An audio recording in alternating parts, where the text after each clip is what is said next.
हमारे देश की सरकार का पेट नहीं भरा तो एक कानून और आ रहा है। हमने अब तक जो है जूतों से लेके कपड़ों तक का टैक्स दिया, हमने रोड पे गाड़ी चलाने का टैक्स दिया, रोड पे पैदल चलने का टैक्स दिया, हमने पानी से खाने तक का टैक्स दिया और हमने बैंकों के पीछे लाइन खड़े होने का भी टैक्स दिया, हमने ट्रेनों का भी टैक्स दिया, हमने बसों का भी टैक्स दिया, हमने जहां बैठे वहां टैक्स दिया। लेकिन आज भी हमारी सरकार का पेट नहीं भरा। हमारी सरकार को ये दिखता है कि हमारे देश में आम आदमी सांस क्यों ले रहे हैं, हमारे देश में गरीब से गरीब लोग सांस क्यों ले रहे हैं। क्योंकि जब इस बात का पता चलता है हमारी देश की सरकार को कि लोगों का सांस लिया जा रहा है तो उन लोगों का सांस रोकने का काम शुरू कर देती है।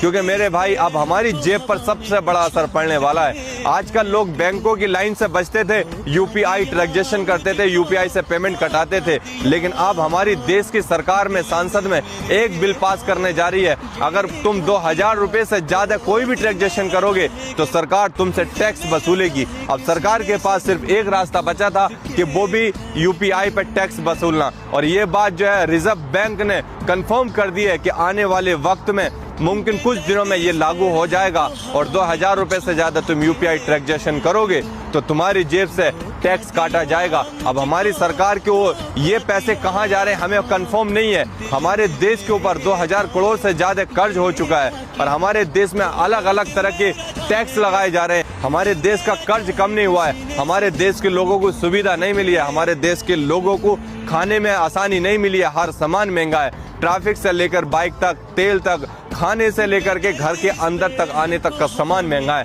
लेकिन सरकार की जेब अभी भी ढीली है जो यूपीआई से अब हमारे पे 2000 रुपए से ज्यादा ट्रांजैक्शन करने पर हमसे टैक्स वसूलेगी। लास्ट हमारे देश के लोगों के पास एक सांस बची थी ट्रांजैक्शन करने की, अब वो भी सरकार सांस बंद करने जा रही है। अब क्या होगा हमारे देश का? कुछ नहीं, आम आदमी फिर से मारा जाएगा। धोखा दिया मुझको, धोखा दिया।